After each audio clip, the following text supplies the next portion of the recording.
ಎಲ್ರಿಗೂ ನಮಸ್ಕಾರ. ಎಲ್ಲರೂ ಹೇಗಿದ್ದೀರಾ? Just enjoy your life guys, we will never be this Young anymore ಅಲ್ವಾ? ಎಷ್ಟು ನಿಜ ಅಲ್ವಾ ಈ ಲೈನ್ಸು? ಹೌದು, ನಾವು ನಮ್ಮ ಜೀವನದ ಪ್ರತಿಯೊಂದು ಮೂಮೆಂಟನ್ನು ಎಂಜಾಯ್ ಮಾಡಬೇಕು. ಯಾಕಂದರೆ ನಾಳೆ ಏನು ಹೇಗೆ ಯಾರಿಗೂ ಗೊತ್ತಿರಲ್ಲ ಅಲ್ವಾ? ಎಲ್ಲಾದರೂ ಹೋಗೋದಿದ್ರೆ ಹೋಗಿ ಬಂದುಬಿಡಬೇಕು, ಯಾರ ಜೊತೆಗಾದರೂ ಮಾತಾಡೋದಿದ್ರೆ ಮಾತಾಡಿಬಿಡಬೇಕು, ಯಾರಿಗಾದರೂ ಸಾರಿ ಹೇಳೋದಿದ್ರೆ ಹೇಳಿಬಿಡಬೇಕು, ಯಾರಿಗಾದರೂ ಥ್ಯಾಂಕ್ಸ್ ಹೇಳೋದಿದ್ರೆ ಹೇಳಿಡಬೇಕು. ನಾಳೆ ಹೇಳೋಣ, ಮತ್ತೊಂದು ಸಲ ಹೋಗೋಣ, ಮುಂದಿನ ಸಲ ನೋಡೋಣ, ಇದೆಲ್ಲ ಯಾವುದು ವರ್ಕೌಟ್ ಆಗಲ್ಲ. ಫೈನಲಿ ನಾವು ಇವತ್ತು ಟ್ರಿಪ್ಪಿಗೆ ಹೋಗ್ತಾ ಇದ್ದೀವಿ. 2 days 1 night ಟ್ರಿಪ್. ಇದು ತುಂಬ ದಿನಗಳಿಂದ ಪ್ಲ್ಯಾನ್ ಮಾಡಿದ್ದಲ್ಲ, ಬಟ್ ಹೋಗಬೇಕು ಅಂತ ತುಂಬ ಆಸೆ ಪಟ್ಟಿದ್ದಂತೂ ನಿಜ. ಸೊ ಸಡನ್ನಾಗಿ ಪ್ಲ್ಯಾನ್ ಆಯಿತು, ಹೊರಡೋಣ ಅಂತ ಹೊರಟು ಬಿಟ್ಟಿದ್ದೀವಿ. ಇವತ್ತು ಬೆಳಗ್ಗೆ ಹೊರಟಿರೋದ್ರಿಂದ ವೆದರ್ ಅಂತೂ ಸಿಕ್ಕಾಪಡೆ ಚೆನ್ನಾಗಿದೆ, ಎಲ್ಲ ಕಡೆ ಇಬ್ಬನಿ ಇದೆ. ಎಲ್ಲೋ ಊಟಿಗೆ ಹೋಗ್ತಾ ಇದ್ದೇವೇನೋ ಅನಿಸ್ತಾ ಇದೆ ನನಗೆ, ಅಷ್ಟೊಂದು ಸುಂದರವಾಗಿದೆ ಇವತ್ತಿನ ಕ್ಲೈಮೇಟ್ ಕೂಡ. ಸಡನ್ನಾಗಿ ಯಾವ ಟ್ರಿಪ್ಪೆಲ್ಲ ನಾವು ಹೋಗ್ತೀವಲ್ಲ ಅದು ತುಂಬ ಸಕ್ಸಸ್ಫುಲ್ಲಾಗಿ ಆಗುತ್ತೆ. ನಮಗೆ ತುಂಬ ಸಲ ಈ ಅನುಭವ ಆಗಿದೆ. ಅಲ್ಲಿ ಹೋಗೋಣ ಇಲ್ಲಿ ಹೋಗೋಣ ಅಂತ ತುಂಬ ದಿನದಿಂದ ಪ್ಲ್ಯಾನ್ ಮಾಡಿದರೆ ಆ ಟ್ರಿಪ್ಪು ಖಂಡಿತವಾಗಿ ಆಗಲ್ಲ, ಏನಾದರೂ ಒಂದು ಪ್ರಾಬ್ಲಮ್ ಆಗೇ ಆಗುತ್ತೆ. ಹೀಗೆ ಸಡನ್ನಾಗಿ ಹೋಗಿಬಿಟ್ರೆ ತುಂಬ ಚೆನ್ನಾಗಿರುತ್ತೆ.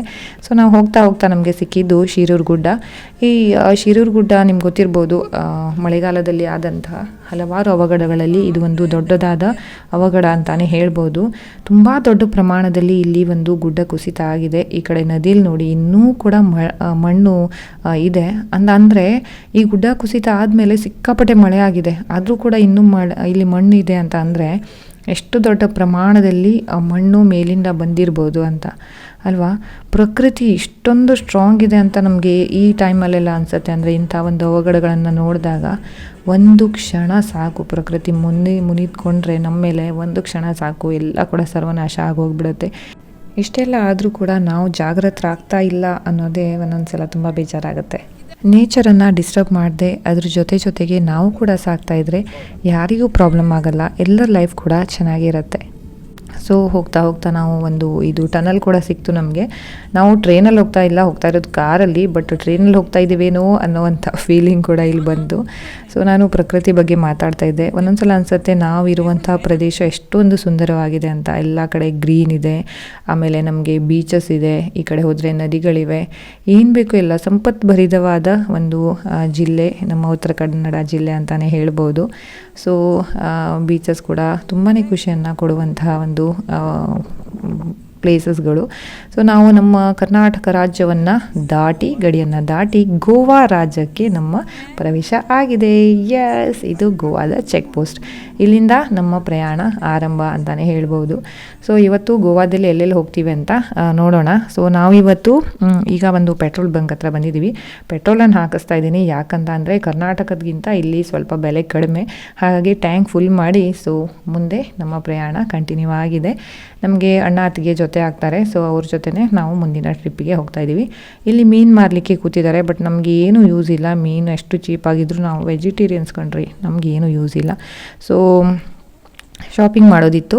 10 ನಿಮಿಷಕ್ಕೆ ಹೋಗಿ ಒಂದಿಷ್ಟು ಬಟ್ಟೆ ತೊಗೊಬರ್ತೀನಿ ಅಂತ ನಾನು ಬಂದಿದ್ದು. 1 hour ಆಗಿ ಹೋಗಿತ್ತು, ಗೊತ್ತಾಗೇ ಇಲ್ಲ ನನಗೆ. ನಾವು ಹೆಣ್ಮಕ್ಳು ಹಾಗೆ ಶಾಪಿಂಗಿಗಂತ ಹೋದರೆ ನಮಗೆ ಟೈಮ್ ಲಿಮಿಟ್ಸೇ ಇಲ್ಲ. ಅದ್ರ ಜೊತೆಗೆ ಒಂದು ಸೂಪರ್ ಆಗಿರೋ ಬೈಕ್ ರೈಡ್ ಕೂಡ ಆಯಿತು ಅತ್ತಿಗೆ ಜೊತೆಗೆ. ಸಖತ್ತಾಗಿ ಎಂಜಾಯ್ ಮಾಡಿದ್ವಿ. ಬೈಕ್ ರೈಡ್ ಅಂತೂ ನಂಗೆ ಸಿಕ್ಕಾಪಟ್ಟೆ ಇಷ್ಟ. ಕಾರಲ್ಲಿ ಹೋಗೋಕ್ಕಿಂತ ಬೈಕಲ್ಲಿ ಹೋಗೋ ಮಜಾನೇ ಬೇರೆ ಅಲ್ವಾ? ಸಿಕ್ಕಾಪಟ್ಟೆ ಹಸಿವಾಗಿದೆ. ಸೊ ಒಂದು ಹೋಟೆಲಿಗೆ ಬಂದಿದ್ವಿ, ಚೆನ್ನಾಗಿ ಊಟ ಎಲ್ಲ ಮಾಡಿ ತಿಂದು ಕುಡಿದು ಮಸ್ತ್ ಮಜಾ ಮಾಡಿ ಆಮೇಲೆ ಫಾಲೂದಾ ತೊಗೊಂಡ್ವಿ ವಿತ್ ಐಸ್ ಕ್ರೀಮ್. ಸಕ್ಕ ಟೇಸ್ಟಿಯಾಗಿದೆ. ಸೊ ಇದನ್ನೆಲ್ಲ ಮಾಡಿ ಹೊಟ್ಟೆನ ತುಂಬಿಸ್ಕೊಂಡು ನಾವು ಇವಾಗ ಮತ್ತೆ ಬೇಗ ರೆಡಿಯಾಗಿ ಒಂದು ಡ್ಯಾಮ್ಗೆ ಹೋಗ್ತಾ ಇದ್ದೀವಿ. ಈ ಡ್ಯಾಮ್ ಸೌತ್ ಗೋವಾದಲ್ಲಿ ಇದೆ. This is Salaulim dam. So ತುಂಬಾ ಚೆನ್ನಾಗಿದೆ. ಇಲ್ಲಿ ಕೆಳಗಡೆ ಗಾರ್ಡನ್ ಇದೆ. ಇದು ಒಂದು ಪಿಕ್ನಿಕ್ ಸ್ಪಾಟ್ ಥರ ಇದೆ. ಅಂದರೆ ಬೆಳಿಗ್ಗೆ ನಾವು ಊಟಕ್ಕೆಲ್ಲ ರೆಡಿ ಮಾಡ್ಕೊಂಡು ಇಲ್ಲಿ ಬಂದರೆ ಸೊ ಬೆಳಿಗ್ಗಿಂದ ಸಂಜೆವರೆಗೆ ಆರಾಮಾಗಿ ಟೈಮ್ ಪಾಸ್ ಮಾಡಬಹುದು. ಇಲ್ಲೇ ಊಟ ಎಲ್ಲ ಮಾಡಿಕೊಂಡು ರೆಸ್ಟ್ ಮಾಡಿಬಿಟ್ಟು ಎಲ್ಲ ಕಡೆ ಸುತ್ತಾಡಿಬಿಟ್ಟು ಒಂದು ಡೇನ ಇಲ್ಲಿ ಆರಾಮಾಗಿ ಸ್ಪೆಂಡ್ ಮಾಡ್ಬೋದು. ಮತ್ತು ಇಲ್ಲಿ ಇಷ್ಟು ಕ್ಲೀನಾಗಿ ನೀಟಾಗಿ ಮೇಂಟೈನ್ ಮಾಡಿದ್ದಾರೆ ಅಂತ ಅಂದರೆ ತುಂಬ ಸಂತೋಷ ಆಗುತ್ತೆ. ಇವಾಗ ಆಗಸ್ಟ್ ಸೆಪ್ಟೆಂಬರ್ ತಿಂಗಳಾಗಿರೋದ್ರಿಂದ ಎಲ್ಲ ಕಡೆ ಫುಲ್ ಗ್ರೀನ್ ಕಾಣಿಸ್ತಾ ಇದೆ. ಸೀರಿಯಸ್ಲಿ ಗಾಯ್ಸ್, ಈ ಥರ ಒಂದು ಟ್ರಿಪ್ಪನ್ನು ಖಂಡಿತವಾಗಿ ವರ್ಷಕ್ಕೊಮ್ಮೆ ಅಟ್ಲೀಸ್ಟ್ ಹೋದರೆ ತುಂಬಾ ಒಂದು ರಿಫ್ರೆಶ್ ಅಂತ ಅನಿಸುತ್ತೆ. ಸೊ ಇವಾಗ ನಾವು ಡ್ಯಾಮ್ ಕಡೆಗೆ ಹೋಗ್ತಾ ಇದ್ದೀವಿ. ಇದು 2000 ಓಪನಿಂಗ್ ಆಗಿತ್ತಂತೆ. ಸೊ ವೈನಿಯವರು ಎಲ್ಲ ನಮಗೆ ಡೀಟೇಲ್ಸನ್ನು ಹೇಳ್ತಾ ಇದ್ದಾರೆ. ಇಲ್ಲಿ ಹೇಗೆಲ್ಲ ಪ್ಲೇಸಸ್ ಇದೆ, ಆ ಕಡೆ ಹೋದರೆ ಮಕ್ಕಳಿಗೆ ಆಡಲಿಕ್ಕೆಲ್ಲ ಐಟಮ್ಸ್ ಇದೆ ಹಾಗೆ ಅಂತ. ಸೊ ಇವಾಗ ಹೋಗಿ ಡ್ಯಾಮನ್ನು ನೋಡೋಣ ಹೇಗಿದೆ ಡ್ಯಾಮ್ ಅಂತ. ಇದು ಕೂಡ ಒಂದು ಟೂರಿಸ್ಟ್ ಪ್ಲೇಸೇ. ಇಲ್ಲೂ ಕೂಡ ಜನ ತುಂಬಾ ಇದ್ದರು. ಅಂದರೆ ಇದು ವೀಕೆಂಡ್ ಆಗಿರೋದ್ರಿಂದ ಇಲ್ಲಿ ಸಿಕ್ಕಾಪಟ್ಟೆ ಜನ ಬರ್ತಾರೆ. ಸೊ ಬೆಳಿಗ್ಗೆ 9 ಗಂಟೆಗೆ ಓಪನ್ ಆದರೆ ಸಂಜೆ 6 ಗಂಟೆಗೆ ಕ್ಲೋಸ್ ಆಗುತ್ತೆ. ಅದರೊಳಗೆ ಬಂದು ನೋಡ್ಕೊಂಡು ಹೋಗ್ಬೋದು. ಹಾಗಾದರೆ ಬನ್ನಿ ಡ್ಯಾಮ್ ಹೇಗಿದೆ ಅಂತ ನೋಡೋಣ.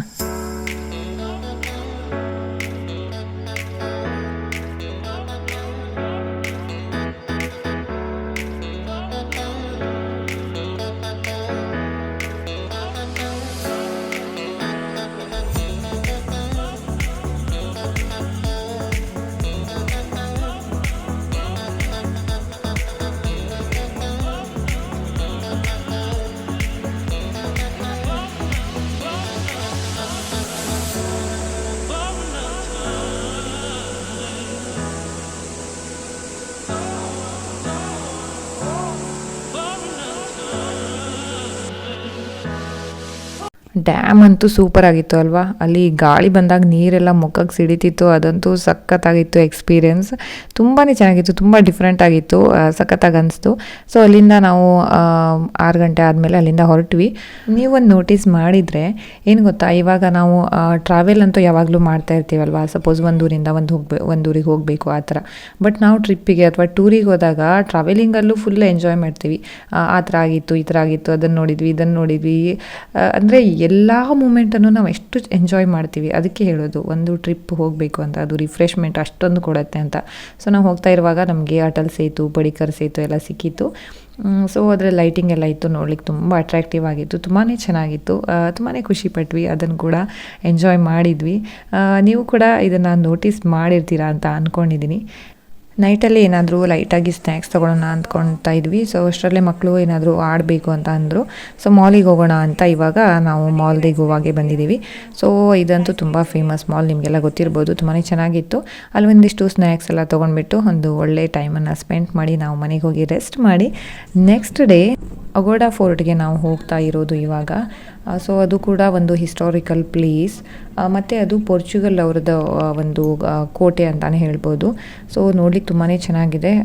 ಅದು ಕೂಡ ಟೂರಿಸ್ಟ್ ಪ್ಲೇಸೇ. ಸೊ ಅಲ್ಲಿ ರೀಚ್ ಆದಮೇಲೆ ನೋಡಬೇಕು ಹೇಗೆಲ್ಲ ಇರುತ್ತೆ ಅಂತ. ಇಲ್ಲಿ ಕೂಡ ಟಿಕೆಟ್ಸ್ ಇದೆ. ಚಿಕ್ಕ ಮಕ್ಕಳಿಗಿಲ್ಲ, 15 ವರ್ಷದ ಕೆಳಗೆ ಇನ್ನು ಮಕ್ಕಳಿಗೆ ಇಲ್ಲಿ ಟಿಕೆಟ್ಸ್ ಇಲ್ಲ, ದೊಡ್ಡವರಿಗಿದೆ. ಆದರೆ ನಾವು ಹೋಗುವಾನೆ ಆಲ್ರೆಡಿ ತುಂಬ ಜನ ಇದ್ದರು. ನಾನು ಅದೇ ಅಂದೆ ನಮ್ಮ ಅತ್ತಿಗೆ ಹತ್ರ, ಇಷ್ಟೊಂದು ಜನ ಇರ್ತಾರೆ ಇಲ್ಲಿ ಅಂತ, ವೀಕೆಂಡ್ ಅಲ್ವಾ, ಹಾಗಾಗಿ ಸಿಕ್ಕಾಪಟ್ಟೆ ಜನ ಇರ್ತಾರೆ ಅಂತ ಅಂದಿದ್ರು. ಬಟ್ ನಾನು ಇಷ್ಟೊಂದು ಜನ ಎಕ್ಸ್ಪೆಕ್ಟ್ ಮಾಡಿರಲಿಲ್ಲ. ಇಲ್ಲೇ ಎಷ್ಟು ಅಂತ ಅಂದ್ಕೊಂಡ್ರೆ ಮತ್ತೆ ಒಳಗೆ ಎಷ್ಟು ಇರ್ತಾರೆ ಅಂತ ನೋಡಬೇಕು ಇವಾಗ ಹೋಗಿ ಆದಮೇಲೆ. ಇಲ್ಲಿ ಅವರು ಹಿಸ್ಟ್ರಿನ ಹಾಕಿದ್ದಾರೆ. ಸೊ ಇದನ್ನು ಹೇಗೆಲ್ಲ ಮಾಡಿದರು ಅದೆಲ್ಲ ಇದೆ. ಸೊ ಇಂಟ್ರೆಸ್ಟ್ ಇದ್ದರು ಅಲ್ಲಿ ಓದ್ಬೋದು. ಸೊ ಇಲ್ಲಿ ಏನಿದೆ ಅಂತಂದರೆ ತುಂಬ ಕ್ಲೀನ್. ನಾನು ಹೇಳಿದ್ನಲ್ವಾ ನಿನ್ನೆ ನಾವಲ್ಲಿ ಡ್ಯಾಮಿಗೆ ಹೋದಾಗ ಕೂಡ ಅಷ್ಟೇ, ಎಲ್ಲ ಕಡೆ ಎಷ್ಟು ಕ್ಲೀನಾಗಿತ್ತು. ಇಲ್ಲೂ ಕೂಡ ಅಷ್ಟೇ, ನಿಮಗೆಲ್ಲೂ ಒಂದು ಕಡೆ ಪ್ಲಾಸ್ಟಿಕ್ ಬಾಟಲ್ಸ್ ಇರಲಿ, ಇಲ್ಲಾಂದರೆ ಅದು ಚಿಪ್ಸಿನ ರ್ಯಾಪರ್ ಇರಲಿ, ಚಾಕ್ಲೇಟ್ ರ್ಯಾಪರ್, ಅದೇನು ನೋಡೋಕ್ಕೆ ಸಿಗಲ್ಲ. ಎಲ್ಲ ಕಡೆ ಡಸ್ಟ್ಬಿನ್ ಇಟ್ಟಿದ್ದಾರೆ. ಸೊ ಜನಗಳು ಕೂಡ ಅಷ್ಟೇ ಚೆನ್ನಾಗಿ ಕೋಆಪ್ರೇಟ್ ಮಾಡ್ತಾರೆ. ಇದನ್ನೆಲ್ಲ ನೋಡಿದಾಗ ಖುಷಿ ಅನಿಸುತ್ತೆ. ಈ ಒಂದು ನಾಲೆಜು ನಮಗೆಲ್ರಿಗೂ ಇದ್ದರೆ ಅರ್ಧ ದೇಶ ಕ್ಲೀನ್ ಇದ್ದಾಗೆ ಅಲ್ವಾ. ನಾವೇ ಅಲ್ಲೆಲ್ಲಿ ಬಾಟಲ್ನ ನೀರು ಕುಡಿಯೋದು, ಬಾಟಲ್ನ ಅಲ್ಲೇ ಎಸೆಯೋದು, ಪ್ಲಾಸ್ಟಿಕ್ ರ್ಯಾಪರ್ನ ಅಲ್ಲೇ ಎಸೆಯೋದು ಮಾಡಿದರೆ ನಾವೇ ನಮ್ಮ ದೇಶವನ್ನು ಗಲೀಜು ಮಾಡ್ತಾಯಿದ್ದೀವಿ ಅಂತ ಅನಿಸುತ್ತೆ. ಸೊ ಇದೆಲ್ಲ ಕ್ಲೀನ್ ಇರೋದು ನೋಡಿದಾಗ ನನಗೆ ತುಂಬಾ ಖುಷಿ ಆಯಿತು. ಇದು ತುಂಬ ಚೆನ್ನಾಗಿ ಮೇಂಟೈನ್ ಮಾಡಿದ್ದಾರೆ ಅಂತ. ಸೊ ಇದು ಲೈಟ್ ಹೌಸ್ ನೋಡ್ತಾ ಇದ್ದೀರಲ್ವಾ, ಸಿಕ್ಕಾಪಟ್ಟೆ ಜನ ಇದ್ದಾರೆ. ಮತ್ತು ಬಿಸಿಲು, ಸಿಕ್ಕಾಪಟ್ಟೆ ಬಿಸಿಲಿದೆ. ನಾವಿಲ್ಲಿ ಬರುವಾಗ 10 ಗಂಟೆ ಅಷ್ಟೇ, ಬಿಸಿಲಂತೂ ಸಿಕ್ಕಾಪಟ್ಟೆ ಇದೆ. ನೀವು ಯಾರಾದರೂ ಈ ಕಡೆ ಅಂದರೆ ಈ ಅಗೋಡಾ ಫೋರ್ಟ್ಗೆ ಬರೋರಿದ್ದರೆ ನೀರು ಬಾಟಲನ್ನು ಖಂಡಿತವಾಗಿ ತೊಗೊಂಡು ಬನ್ನಿ, ಜೊತೆಗೆ ಕ್ಯಾಪ್ ಮತ್ತು ಬೇರೆ ಕಾಟನ್ ಕ್ಲಾತೇ ಹಾಕ್ಕೋಬೇಕು. ಇಲ್ಲಾಂದರೆ ಈ ಬಿಸಿಲಿಗೆ ತೊಡ್ಕೊಳ್ಳೋಕ್ಕಾಗಲ್ಲ, ಏನು ಜನ. ಮತ್ತು ಈ ಕಡೆ ಬಂದರೆ ಅಲ್ಲಿ ಹೈಟಲ್ಲಿ ವ್ಯೂ ಇದೆ, ಅರೇಬಿಯನ್ ಸಿ. ಸೊ ಈ ಕಡೆ ಎಲ್ಲ ಅರೇಬಿಯನ್ ಸಿ ಇದೆ. ಇಟ್ಸ್ ಅ ವಂಡರ್ಫುಲ್ ವ್ಯೂ, ತುಂಬಾ ಚೆನ್ನಾಗಿದೆ ನೋಡೋಕ್ಕೆ. ಈ ಸಂಜೆ ಟೈಮಲ್ಲಿ ಬಂದರೆ ಇಲ್ಲಿ ಇನ್ನೂ ಚೆನ್ನಾಗಿ ನಾವು ಫೋಟೋಸ್ ಎಲ್ಲ ತೆಗಿಬೋದು, ರೀಲ್ಸ್ ಎಲ್ಲ ಮಾಡ್ಬೋದು ಅಂತ ಅನಿಸಿತ್ತು. ಬಟ್ ನಮಗೆ ಸಂಜೆ ಹೋಗಬೇಕು ರಿಟರ್ನ್. ಈ ಕೋಟೆ ಅಂತೂ ತುಂಬ ಚೆನ್ನಾಗಿದೆ.